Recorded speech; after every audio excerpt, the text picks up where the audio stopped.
Hallelujah. सबको जय मसीह की। God bless you. पवित्र आत्मा सबको ब्लेस करे। और मेरा विश्वास है आप सेम नहीं रहेंगे। प्रभु यीशु मसीह का लहू आपके हर हिस्से में, आपके जीवन में जो भी पाप, अपराध, गुनाह या कोई भी आपके जीवन में आत्मिक या शारीरिक बंधन चल रहा है, आज उसके लहू के द्वारा टूटने जा रहा है यीशु मसीह के नाम में। क्योंकि यीशु मसीह का जो लहू है ना, वो हमारे आत्मिक और शारीरिक बंधन को तोड़ने की सामर्थ्य रखता है। बताना चाहता हूँ कि आदम ने जब पाप किया, उससे परमेश्वर की उससे दूरी पड़ गई। वो परमेश्वर को अब कभी देख नहीं सकता था, उससे बात नहीं कर सकता था, क्योंकि उसके अंदर पाप का बीज पैदा हो गया था। और जैसे उसके अंदर पाप का बीज आया तो वो परमेश्वर के पवित्र आत्मा से दूर हो गया। इसी बीज को मिटाने के लिए, इसी बीज को नष्ट करने के लिए परमेश्वर के पुत्र ने जन्म लिया। और उस बीज को उसने कैसे ख़त्म किया? जगत में अपना पवित्र लहू देकर। क्योंकि बाइबल में पहला यूहन्ना 3 उसकी 8 में लिखा है, परमेश्वर का पुत्र इसलिए प्रकट हुआ कि शैतान के कामों को नष्ट करे। आप पढ़ सकते हैं इस वचन को 3 की 8 या 9 में। तो जो मैं बताना चाहता हूँ वो बहुत अलग है। तो प्रभु यीशु मसीह जब संसार में आए तो उसने धरती पर आकर अपना पवित्र लहू दिया। पिता के पास उसने हमारे लिए प्राइज पे किया। हमारे लिए उसने प्राइज पे कर कर पिता के सामने प्रार्थना कर कर कहा परमेश्वर को कि प्रभु, ये मेरा पवित्र लहू है, ये मेरा शुद्ध और निर्दोष लहू है, इसको कबूल कर। यीशु मसीह ने अपना लहू जगत में दिया। यीशु मसीह ने अपना लहू परमेश्वर के सामने अर्पण कर दिया। परमेश्वर ने यीशु मसीह के लहू को कबूल किया और उसने जब परमेश्वर को अपना लहू दिया, प्राइज पे किया, आपका कर्ज चुकाया, तो प्रभु यीशु मसीह ने अपना लहू देकर जो आपके लिए प्राइज पे किया, तो उस लहू के द्वारा मैं नहीं, आप नहीं, पूरी दुनिया छुड़ाई जा चुकी है।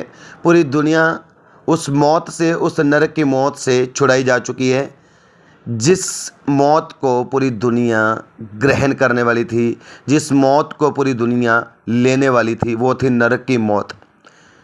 क्योंकि शैतान हर दिन हमें दोषी ठहराने वाला था।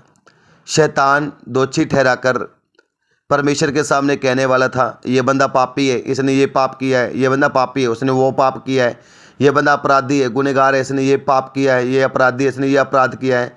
वो दोषी ठहराकर तुम्हें नरक में लेकर जा सकता था। लेकिन प्रभु यीशु मसीह ने अपना लहू देकर शैतान के ऐसा थप्पड़ मारा कि शैतान के अधिकार को, शैतान के मौत को, शैतान के उस पाप को, शैतान के उस अधिकार को फेंक दिया नरक में। सारा शैतान को पूरी तरह से नरक में फेंक दिया, पाप को नरक में फेंक दिया, मौत को नरक में फेंक दिया। अब जो कोई यीशु मसीह के लहू पर विश्वास करेगा वो पाप से मुक्त हो चुका है, वो शैतान से आज़ाद हो चुका है, वो नरक से छुड़ाया जा चुका है। यीशु मसीह पर विश्वास करने से, उसके लहू पर विश्वास करने से वो पाप से, मौत से, शैतान से छुड़ाया जा चुका है। वो स्वर्ग में पहुंच चुका है, वो स्वर्ग में एंट्री कर चुका है, वो प्रभु यीशु मसीह के दाहिने हाथ में पहुंच चुका है। यीशु मसीह का लहू हमें स्वर्ग लेकर जाता है। यीशु मसीह ने जब अपना लहू धरती पर आकर दिया तो जिस परमेश्वर से हम बिछड़े हुए थे, जिस परमेश्वर से हम दूर थे, उस परमेश्वर से फिर से हमें मिला दिया। यीशु मसीह ने अपना लहू देकर हमें मिलाया है परमेश्वर से। आप पढ़ सकते हैं इफिसियों की किताब 2 नंबर। यीशु मसीह ने अपना लहू देकर जिस परमेश्वर से हम बिछड़े हुए थे फिर से उसे मिला दिया। जो इफिसियों की किताब 2 उसकी 13 में लिखा कि तुम पहले मसीह में दूर थे पर अब उसके लहू के द्वारा नज़दीक किए गए हो। मतलब आदम के एक पाप के कारण तुम पहले प्रभु से दूर थे, तुम उस पवित्र आत्मा से दूर थे, तुम उस स्वर्गीय परमेश्वर से दूर थे जिससे तुम पैदा हुए थे। पर जब यीशु मसीह ने अपना पवित्र लहू दिया, उस लहू के द्वारा तुम परमेश्वर के नज़दीक किए गए हो। अब तुम फिर से प्रार्थना में परमेश्वर से बात कर सकते हो। अब फिर तुम फिर से प्रार्थना में बैठकर यीशु मसीह के लहू के द्वारा पवित्र आत्मा को पा सकते हो। तुम पवित्र आत्मा को ले सकते हो। तुम पवित्र आत्मा से बातें कर सकते हो। एक आदम के पाप के कारण पवित्र आत्मा तुम्हें छोड़कर गया था, पर अब तुम यीशु मसीह के लहू के द्वारा फिर से पवित्र आत्मा के नज़दीक आए हो। तुम उस पवित्र आत्मा को फिर से पा सकते हो जिससे तुम दूर हो चुके थे। तुम्हारी लाइफ में अगर प्रार्थना में कोई ऐसा विचार आता है जिसको लेकर तुम दुखी हो रहे हो, परेशान हो रहे हो, बाइबल पढ़ते हो, कोई विचार आता है, तुम दुखी हो रहे, परेशान हो रहे हो, उपवास रखते हो, आंखों के सामने कोई दर्शन आ रहा है, विचार आ रहा है, तुम दुखी हो रहे हो, चलते फिरते रात को सोते वक्त, दिन को उठते वक्त सपनों में आ रहे हैं, ऐसे विचार आ रहे हैं, ऐसे दर्शन सपने आ रहे हैं जिनको लेकर तुम टूटे पड़े हो, तुम खाली हुए पड़े हो, तुम परेशान हुए पड़े हो, तुम यीशु मसीह के लहू की घोषणा करो और बोलना है कि ये बंधन जो एक चीज़ के कारण, या उस भाई के कारण, या उस बहन के कारण, या इस पड़ोसी के कारण, या इस चीज़ के कारण जो भी मेरे जीवन में आत्मिक और शारीरिक बंधन है, यीशु मसीह के लहू के द्वारा वो टूट जाए। तुम रोज़ घोषणा करो, वो बंधन टूट जाएगा, क्योंकि यीशु मसीह के लहू के द्वारा शैतान के, पाप के, मौत के बंधन टूट सकते हैं। तो तुम्हारे जीवन में ये आत्मिक शारीरिक बंधन जो अब भी चल रहे हैं क्यों ना टूटेंगे। इसलिए यीशु मसीह का लहू जब आपके बीच में आएगा तो वो बर्तन आपको पूरी तरह से शुद्ध नजर आएगा। इसलिए आपके बर्तन में यीशु मसीह का लहू जब आएगा तो वो शुद्ध हो जाएगा। जब वो शुद्ध हो जाएगा तो जितनी भी बकवास बातें हैं, बेकार बातें हैं, गंदी बातें हैं, वो बाहर निकल जाएंगी और यीशु का लहू तुम्हें शुद्ध कर देगा। यीशु मसीह का लहू है जो तुम्हारे जीवन में आत्मिक रास्तों को खोलता है, जो तुम्हारे जीवन में अद्भुत कार्य करता है। इसलिए यीशु मसीह का लहू है जो तुम्हें बड़े लेवल पे लेकर जाता है। यहाँ तक कि यीशु मसीह ने जब अपना लहू बहाया, उसने एक दिन के लिए नहीं, 2 दिन के लिए नहीं, उसने एक ही बार लहू बहाकर सदा के लिए हमें पवित्र कर दिया, सदा के लिए हमें छुड़ा दिया। लेकिन पुराने नियम में जो याजक हुआ करते थे ना, जो इब्रानियों की किताब 7 उसकी 27 में लिखा है, वहाँ पर लिखा कि जो याजक लोग थे वो अवश्य प्रतिदिन पहले अपने पापों के लिए बलि चढ़ाया करते थे, फिर बाद में वो कलीसिया के लिए बलि चढ़ाया करते थे। ऐसे कर कर पहले वे अपने आप को पवित्र करते थे और उसके बाद वो अपने कलीसिया को पवित्र करते थे। इसका मतलब वो अपने आप को दोषी देखते थे, पापी देखते थे, वो पवित्र है ही नहीं।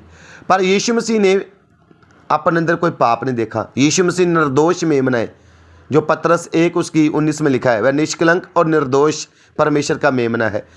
यीशु मसीह प्योर पवित्र है, शुद्ध है। उसने एक ही बार में बलि चढ़ाकर आपको और मुझे सदा के लिए पवित्र कर दिया। क्योंकि बाइबल में लिखा हुआ है, इब्रानियों की किताब जो उसकी 9 और 12 में, वह बकरों और बछड़ों के लहू के द्वारा नहीं पर अपने लहू के द्वारा एक ही बार पवित्र स्थानों में प्रवेश किया और अनंत छुटकारा प्राप्त किया। उसने एक ही बार में पिता के सामने भेंट चढ़ाई, एक ही बार में शुद्ध पवित्र भेंट चढ़ाई और सदा के लिए पूरी दुनिया को पवित्र कर गया, सदा के लिए पूरी दुनिया को स्वर्ग ले गया। जो कोई यीशु मसीह के लहू पर विश्वास करेगा, यीशु मसीह पर विश्वास करेगा, वो एक दिन के लिए नहीं, वो सदा के लिए पवित्र हो चुका है। वो ये ना कहे कि मैंने आज बपतिस्मा लिया है, कल मैं पापी हूँ, आज पवित्र आत्मा कहे पाकर कहे मैं कल पापी हूँ। नहीं, तुम सदा के लिए पवित्र हो चुके हो, क्योंकि यीशु मसीह ने आपके पापों का प्राइज पे कर दिया है अपना लहू देकर। यीशु मसीह ने अपना लहू देकर आपको और मुझे और पूरी दुनिया के लिए प्राइज पे कर कर पापों से छुड़ा दिया है। अब हम यीशु मसीह के लहू द्वारा शुद्ध किए गए हैं, पवित्र किए गए हैं, आज़ाद किए गए हैं। जो कोई उसके लहू पर विश्वास करेगा वो सदा के लिए पवित्र हो चुका है। कभी भी इंसान अपने मुंह से ना कहे मैं पापी हूँ, तुम यीशु मसीह के लहू द्वारा पवित्र हो चुके हो। तो पास्टर्स पहले पुराने नियम में पहले खुद भेंट चढ़ाया करते थे अपने आप को शुद्ध करने के लिए, फिर कलीसिया के लिए। पर आज के समय अगर बात करें तो यीशु मसीह ने आपके लिए एक ही बार में प्राइज पे कर दिया है। पिता के सामने विनती कर कर अपना शरीर देकर अपने बॉडी को क्रूस पर कुर्बान कर कर एक ही बार में प्राइज पे कर दिया है कि जो कोई उस पर विश्वास करे अब वो पापी ना रहा, वो सदा के लिए पवित्र हो चुका है, वो सदा के लिए छुड़ाया जा चुका है, वो सदा के लिए आज़ाद हो चुका है। इसलिए यीशु मसीह के लहू के द्वारा तुम सदा के लिए पवित्र हो चुके हो। अपने मुंह से ना कहना, अपने मन में ना सोचना तुम पापी हो, तुम यीशु के लहू द्वारा शुद्ध हो चुके हो, यीशु के लहू द्वारा आज़ाद हो चुके हो, यीशु के लहू द्वारा पवित्र हो चुके हो। क्योंकि बाइबल का वचन भी कहता है, 1 यूहन्ना 1 उसकी 7 में, परमेश्वर के पुत्र प्रभु यीशु मसीह का लहू हमारे सभी पापों को धोकर शुद्ध करता है। तुम यीशु मसीह के लहू द्वारा एक नहीं, दो नहीं, तुम्हारे सारे के सारे पाप शुद्ध हो जाते हैं। यीशु मसीह के लहू द्वारा तुम शुद्ध हो चुके हो, तुम पवित्र हो चुके हो। तो परमेश्वर के पुत्र यीशु का लहू आपके जीवन में कार्य करे, आपके जीवन में बहुतायत का मसा लेकर आए। तुम यीशु मसीह के लहू द्वारा अभिषेक हो चुके हो, यीशु के लहू द्वारा छूट चुके हो। तुम्हारा देखना पवित्र हो चुका है, तुम्हारा सुनना पवित्र हो चुका है, तुम्हारा बोलना पवित्र हो चुका है, तुम्हारा चाल चलन पवित्र हो चुका है, तुम्हारे बच्चे पवित्र हो चुके हैं, तुम्हारा घराना पवित्र हो चुका है, तुम्हारे सपने दर्शन पवित्र हो चुके हैं, तुम्हारी प्रार्थना का जीवन, तुम्हारा प्रार्थना में बैठना, तुम्हारा बाइबल पढ़ना, तुम्हारा चाल चलन यीशु के लहू से शुद्ध हो चुका है, पवित्र हो चुका है, तुम आज़ाद हो चुके हो यीशु के नाम में। आमीन।